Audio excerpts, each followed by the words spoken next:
Ia uite aici gunoi.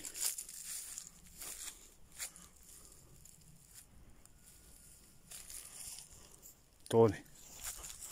Păcat de natură asta.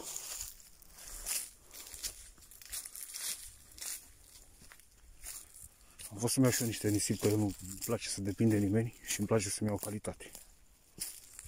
De unde găsesc eu mai bine. Mie nu trebuie mult nisip. Și uite aici. Niște jeguri.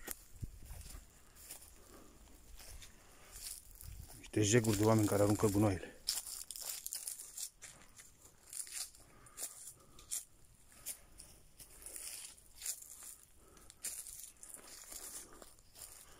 Ce să faci? Asta e lumea.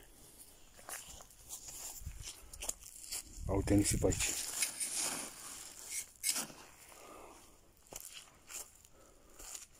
Îmi place mie să umblu ca un mason.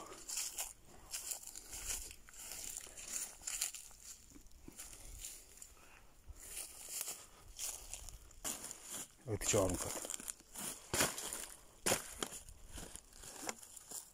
Și știu de unde sunt și de alu cine sunt astea. Dar nu mai contează. Să știe pe ei că sunt niște jeguri de oameni. Împuțiți. Așa și cu drumul, mi-a arat drum. Eu lor parcă le-am arat porumbuș cu grâu. Da, ăștia sunt. Bine, hai cu Dumnezeu înainte.